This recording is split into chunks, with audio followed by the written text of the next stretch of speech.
আসুন এবারে হিন্দুরা আমরা কৃষ্ণকে নিয়ে আসি। ভগবান কৃষ্ণ তিনি কি করলেন? কৃষ্ণ তো স্বয়ং ভগবান, কেন কৌরবদের সঙ্গে যুদ্ধ হচ্ছে? তিনি জন্মগ্রহণ করে কি করলেন? খালি মানুষ চুরি করলেন।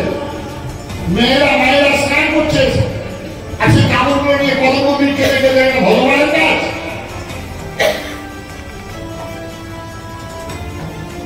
যিনি জন্মগ্রহণ থেকে কোথায় বল করছেন, কোথায় 5 বছরের শিশু, তাকে অনাসুর বকাসুর কেন তেমন বৃন্দাবনে যারা বৈষ্ণব সমাজ, যারা ভাগবত পাঠক, আপনাদের প্রণাম নিবেদন করে বলছি, বৃন্দাবনটা খালি পাঠুর্য দিয়ে নয়, ওখানে শৌর্য বীর্যের প্রকাশ হয়েছে বৃন্দাবনে।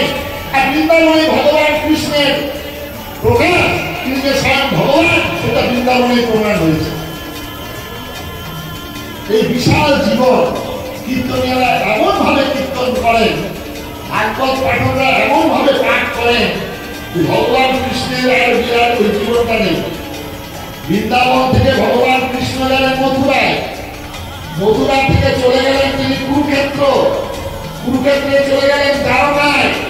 এই বিশাল জীবনটা আমরা এমন ভাবে কীর্তনীয়রা কীর্তন করেন, যেও না যেও না যেও না ধারে রাধা, ওখানে বসে আছে কালু হারাম যারা।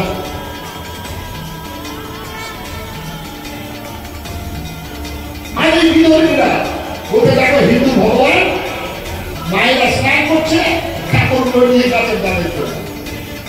তখন কোনো জবাব দিতে পারে না, কখন উত্তর দিতে পারে না। কিসের আধ্যাত্মিক ব্যাখ্যা? প্র্যাকটিক্যাল, একমাত্র ভগবান শ্রীকৃষ্ণ রামচন্দ্র প্র্যাকটিক্যাল। ভগবান কৃষ্ণ কুরুক্ষেত্রের যুদ্ধ, তিনি তো ভগবান, তিনি বলতে পারতেন সত্য আসলেই হোক, সত্য ছাড়া চলবে না, god is true, true is god.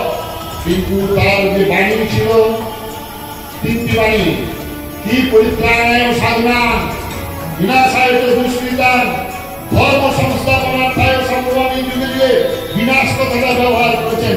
আরে বিনাশ কথাটা মালার চন্দনের দিয়ে হয় না, বিনাশ রাসলীলার মধ্যে হয় না, বিনাশ নৌকা বিলাইতে হয় না। বিনাশ কথাটা ব্যবহার করতে গেলে shakti shakti shakti is what you want, strength strength strength, now still battle. এটা হচ্ছে ভগবান শ্রীকৃষ্ণের জীবন, বিশাল জীবন। জীবন থেকে আমরা কোনো শিক্ষা নিলাম না।